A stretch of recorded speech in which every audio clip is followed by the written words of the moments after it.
So one additional one is the Dropbox presentation PowerPoint. I'll just do one more kind of flavor of assessment item. Dang it. So I should have cleaned out the student info. So this is, I think I described this in the content area. Okay, so in the content area, I describe many, I describe the presentations like this. Give a 10 to 15 minute presentation, blah, blah, blah. There's a grading rubric. You guys would be interested in that stuff. Right, okay, so now I've got an interesting, this is interesting from a Canvas perspective, isn't it? Advocacy a presentation with instructions and a rubric and a Dropbox for their PowerPoint. So let's see how this roughly came over to Canvas, and then we can really kind of pull the hot rod out of the garage.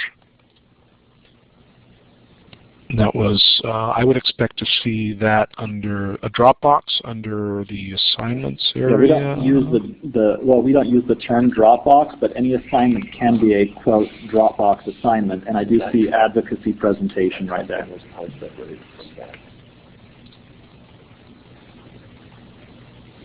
Nada. The Dropbox didn't have because the Dropbox didn't have the equipment, didn't have the content. So even in assignments, the content's disaggregated from the actual, the grading of it? Yeah, that's just because I built it poorly.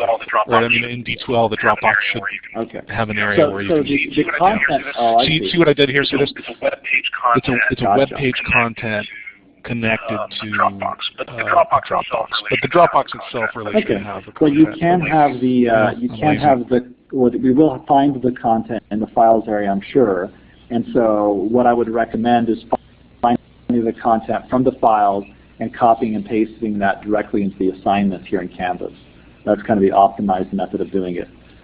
Canvas makes it super easy to create really nice rubrics, so you could replicate the rubric that is in HTML in your original file pretty easily too. Yeah, here's the problem. I'm trying to find the damn content. So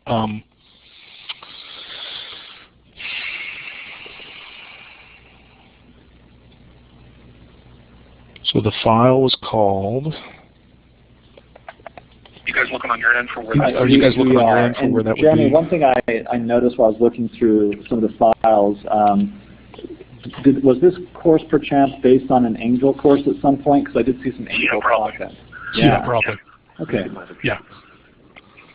You know, and that proposal presentation.html. So Bracken, as we noticed that there were actually some Angel pieces in here, Bracken suggested that part of the reason why Canvas may have choked on creating some of those links is because it recognized the Angel manifest file and tried to interpret it as an Angel package. But we'll have to look into that. That's good to know.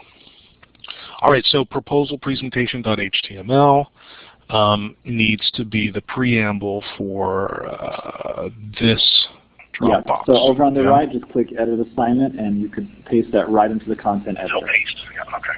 So paste, yeah, okay. Now, yeah, this is a good test too because it's got formatting, right? I've got bullets and bold and blah, blah, blah. So what happens? And it looks like it comes in, yeah, it comes in mostly, doesn't it? Yep, okay.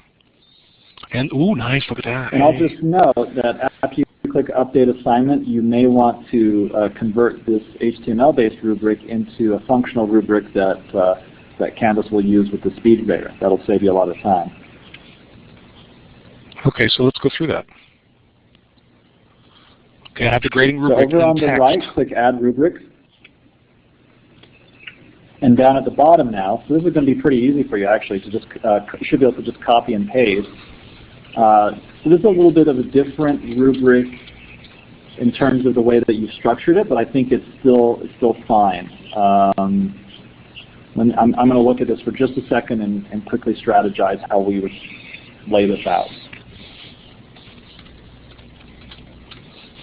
So for your particular rubric here, Jeremy, what I would recommend is that instead of creating multiple rows, we're just going to use one row.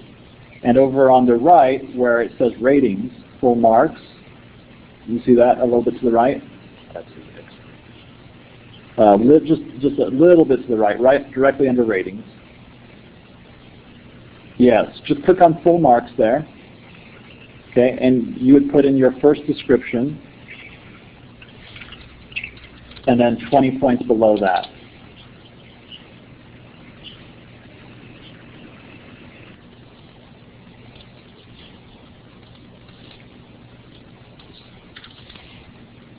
So that?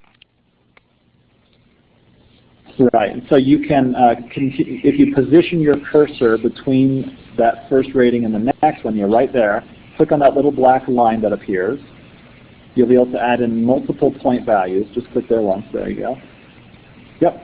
And then now you have another rating option that you can use for the 18 points, for the 16 points, however far down you want to go.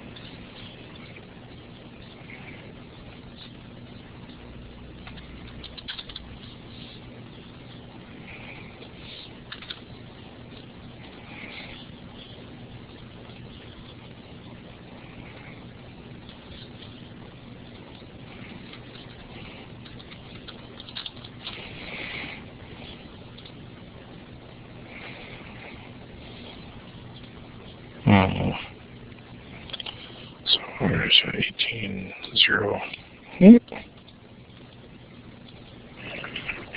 Okay. And then, okay, got it. 18.0.16. It's a little bit hard because the text is so long. Poor.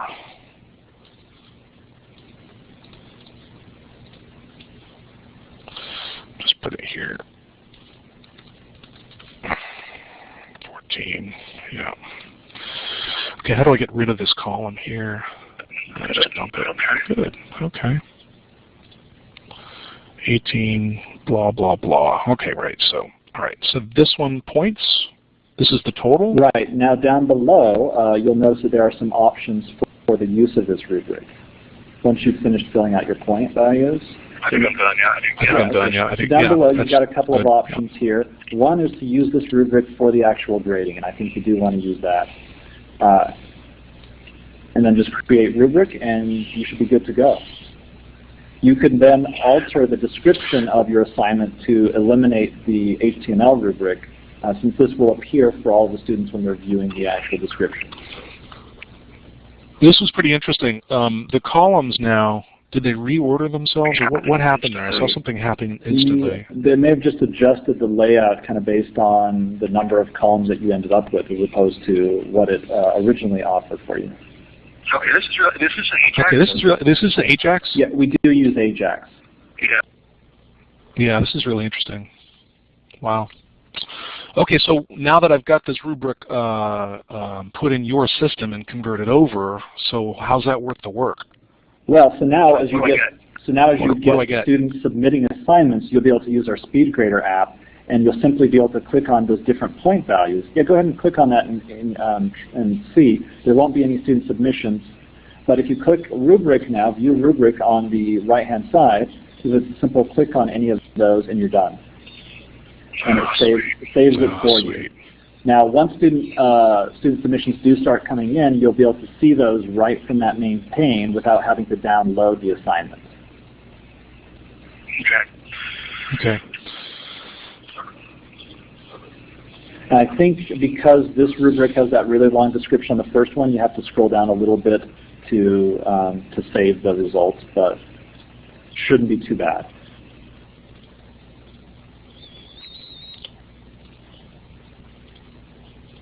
Okay, great.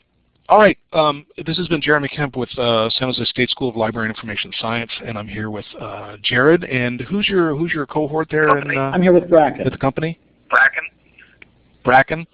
And we've spent about 35, 40 minutes looking through an automated conversion of D2L files with some Angel junk in the back end to Canvas, and we've looked specifically at converting the content portion in D2L, as well as formatting some discussions, looking at some Dropboxes, and also some grade items. And then we finished up with a really interesting review of converting an HTML-based rubric into something that's actually interactive. So, Jared, thank you very much for your time. And do you have anything to I'll just sum up by saying it looks like the key weakness here in our migration was our failure to put in the proper links in the modules to the content and discussion items. And this is actually something that Bracken found was apparent in the error log, so we'll begin working on remedying that for future migrations. How many people work with Bracken? Well, Bracken is the primary engineer on the migration tool itself. So he is part of a large development team, though, a large team of engineers. Did he work with Rico? Don't know. Bracken he doesn't know. At Pacific? Union. Yes, that's who we helped. That's who we worked with to help develop this. I don't remember the name, but that's right. So Rico told us that. So Rico told us that he appreciated your work, and when they first started doing the D2L to Canvas conversion, he had no automated tools whatsoever. My question to you guys is: so, do you have a customer somewhere who's actually done this and someone at scale? D2L. So I think Pacific Union is the only D2L school that has converted to Canvas. I mean, we've got about 140 customers now, but unbelievably only one of those, I think, was on D2L. Yeah, so they're the only ones that have done D2L specifically, but the process for D2L is quite similar to the process for Blackboard Learn or Angel, and we've had a lot of schools do those. So the process, we've done a lot, but not so much D2L specifically. Well, thank you very much. I appreciate your time.